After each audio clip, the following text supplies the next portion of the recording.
Boa tarde a todos, estamos domingo de agosto, eu creio que hoje é dia 24 de agosto de 2025. Vamos compartilhar a palavra de Deus, é uma palavra leve. Também estou aqui do meu lado um passarinho. Quando eu era criança eu queria muito ter um passarinho que eu colocasse o dedo e ele viesse. Eu observo mais de 40 anos e hoje eu tenho esse passarinho que Deus concedeu, né, bem mansinho e que está aqui com a gente, nunca cortamos a asa dele. E ele vai querer fazer parte, né, White, da pregação. Hoje é uma pregação, vamos iniciar com nossa busca por Deus, nosso amor a Deus. Então vamos começar com o Antigo Testamento, Isaías, capítulo 55, versículo 6, que diz: Busquem o Senhor enquanto se pode achá-lo, clamem por ele enquanto está perto. Em Mateus capítulo 6, versículo 33, Busquem, pois, em primeiro lugar o reino de Deus e a sua justiça, e todas essas coisas lhes serão acrescentadas. Então, a mensagem de hoje, eu gostaria de falar um pouco sobre buscarmos Deus, em primeiro lugar, né, sobre todas as coisas, agradá-lo, fazer bondades, né, realizar os frutos que Deus se agrada. Não apenas isso, também eu gostaria de falar que em muitas circunstâncias a gente faz orações, né, pela nossa vontade, pela nossa carne, e aquelas orações podem não estar de acordo com a vontade de Deus, ou podem inclusive ser algo que não é exatamente o que desejamos. Então, temos o cuidado de sempre quando orarmos, né, pensarmos de como agradar o Senhor na oração. O que eu quero falar em relação a isso é, por exemplo, se porventura a pessoa quer se aproximar de Deus, aí a pessoa vai orar a Deus dizendo assim: Deus, me dá, por exemplo, um cônjuge que me faça me aproximar mais de Ti. Não, a gente se vai pedir algo sobre cônjuge para aqueles que são solteiros, né, graças a Deus já tenho minha esposa, né, mas aqueles que são solteiros, né, e desejam casar, né, tem que orar a Deus. Por exemplo, se for um homem, diz: Deus, me dá uma esposa prudente ao longo da minha vida para estar comigo. Se for uma mulher, Deus, me dá um marido que seja temente a Ti, que ao longo de toda a vida ele siga Teus passos, para que a caminhada junto não dependa um do outro, mas cada um dependa de Deus, e naquela união, naquela relação, Jesus esteja presente, para que a relação venha a prosperar cada vez mais, a esposa ser ajudadora, o marido ser ajudador da esposa, e caminharem juntos, mas lembrando que não podemos delegar para terceiros nosso relacionamento com Deus. Nós temos que entender que nós temos que falar diretamente com Deus, né, e a Ele fazer nossos pleitos, né, de uma forma que a gente tenha o cuidado, né, de agradá-lo. Tá bom? Então, em 1 Pedro capítulo 3, versículos 11 e 12, afaste do mal e faça o bem, busque a paz com perseverança, porque os olhos do Senhor estão sobre os justos e os seus ouvidos estão atentos à sua oração, mas o rosto do Senhor volta-se contra os que praticam o mal. Em João, né, capítulo 6, versículos 26 a 27, Jesus respondeu: A verdade é que vocês estão me procurando não porque viram os sinais miraculosos, mas porque comeram os pães e ficaram satisfeitos. Não trabalhem pela comida que se estraga, mas pela comida que permanece para a vida eterna, a qual o Filho do Homem lhes dará. Deus, o Pai, nele colocou o seu selo de aprovação. Então Deus Pai colocou o selo de aprovação em Deus Filho, em Jesus Cristo. Então, nós estamos no Novo Testamento, nós estamos no Evangelho segundo João. O próprio apóstolo João disse que ele era o discípulo a quem Jesus mais amava. E por que não falar do amor de Deus, né? Então vamos adiante em João capítulo 6, no mesmo capítulo, versículos 35 a 39.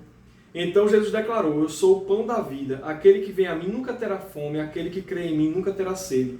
Mas como eu lhes disse, vocês me viram, mas ainda não creem. Todo o que o Pai me der virá a mim, e quem vier a mim, eu jamais rejeitarei.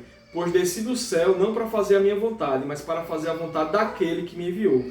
E essa é a vontade daquele que me enviou, que eu não perca nenhum dos que ele me deu, mas os ressuscite no último dia. Em Romanos capítulo 5, versículos 1 a 5, Tendo sido, pois, justificados pela fé, temos paz com Deus por nosso Senhor Jesus Cristo, por meio de quem obtivemos acesso pela fé a esta graça, na qual agora estamos firmes, e nos gloriamos na esperança da glória de Deus. Não só isso, mas também nos gloriamos nas tribulações, porque sabemos que a tribulação produz perseverança, a perseverança um caráter aprovado, e o caráter aprovado esperança. E a esperança não nos decepciona, porque Deus derramou seu amor em nossos corações por meio do Espírito Santo que Ele nos concedeu. Eu estou num ambiente aqui estranho para o pet, né, para a ave. Então a gente observa que até nos pequenos detalhes, até animais, né, porque Deus fez o homem, né, fez o ser humano à imagem e semelhança de Deus. Mas até os animais a gente observa quando eles têm um certo medo, né? Quando eles têm uma certa agitação. Então, inclusive quando animais fogem, né? Então Jesus ele traz também exemplos de animais como, por exemplo, as ovelhas. Nós temos a parábola da ovelha perdida, né? Em relação às 100 ovelhas e observe que Jesus ele vai resgatar aquela ovelha, né? Mas a palavra de Deus é muito forte e sabendo disso, né? Esse passarinho ele pode fugir? Pode. Ele tem asas, a gente nunca cortou a asa dele, tem tudo aberto aqui, né? Mas é uma forma de exemplificar que quando temos confiança em Deus, até o medo some de nós, porque a gente se aperfeiçoa no amor, conforme a palavra de Deus diz. Então agora vamos adiante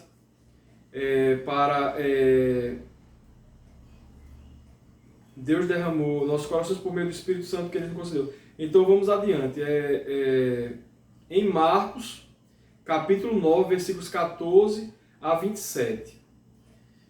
Aqui eu já falei... Bem, vamos lá, vamos adiante. Marcos capítulo 9. Quando chegaram onde estavam os outros discípulos, viram uma grande multidão ao redor deles e os mestres da lei discutindo com eles. Logo que todo o povo viu Jesus, ficou muito surpreso e correu para saudá-lo. Perguntou Jesus: o que vocês estão discutindo? Um homem no meio da multidão respondeu: Mestre, eu te trouxe o meu filho que está com o espírito que o impede de falar. Onde quer que o apanhe, joga-o no chão, ele espuma pela boca, range os dentes e fica rígido.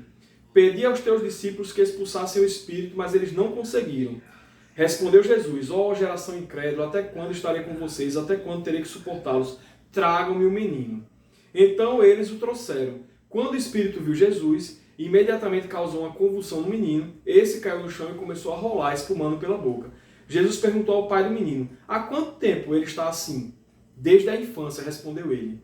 Muitas vezes o tem lançado no fogo e na água para matá-lo. Mas se podes fazer alguma coisa, tem compaixão de nós e ajuda-nos. Aquele homem, aquele pai do menino, já angustiado, né, com a situação do filho, ele falou para o Senhor dos Senhores, para Jesus, o Todo-Poderoso: mas se podes fazer alguma coisa.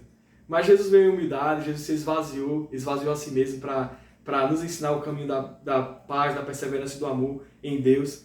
Então o que Jesus respondeu? Se podes, né? Ele falou com o Filho de Deus, né? O pai do menino. Disse Jesus: tudo é possível àquele que crê. Imediatamente o pai do menino exclamou: creio, ajuda-me a vencer a minha incredulidade. Então, se porventura ainda temos alguma incredulidade em relação a alguma passagem da Bíblia, em relação a alguma tribulação, dificuldade que enfrentamos, né, ao longo de nossas vidas, oremos ao Senhor e peçamos a Deus, como esse pai, né, angustiado pelo problema do filho, né, falou. Ele falou o quê?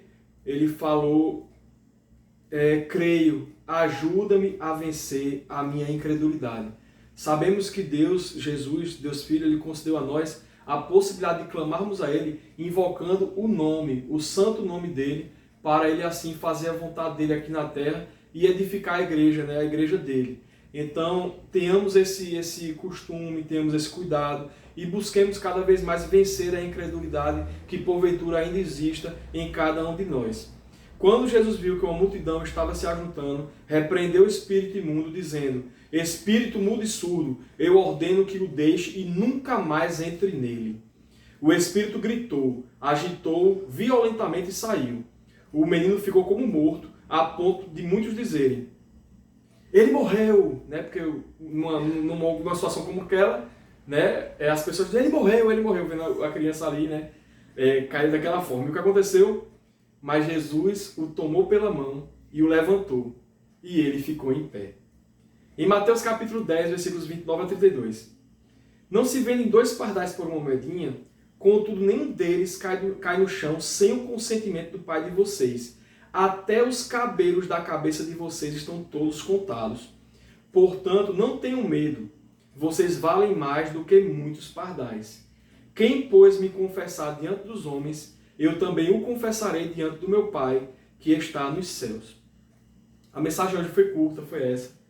Né? Eu queria muito, né, compartilhar que a palavra de Deus ela tem profundidade, ela é a palavra, ela é a verdade. Então, que a gente busque, né, cada vez mais orar a Deus, né, da forma que Ele gosta, da forma que o agrada, porque se estiver no centro da vontade dEle, aquela oração será atendida. Busquemos cada vez mais ter fé nele, busquemos cada vez mais vencer a incredulidade e busquemos cada vez mais agradar ao nosso Senhor, porque sabemos que a graça que nos salva, ou seja, não merecemos, mas que o Senhor possa nos usar como instrumento dele aqui na terra para que venhamos a ser luz do mundo e sal da terra para iluminar as pessoas que estão ao nosso redor.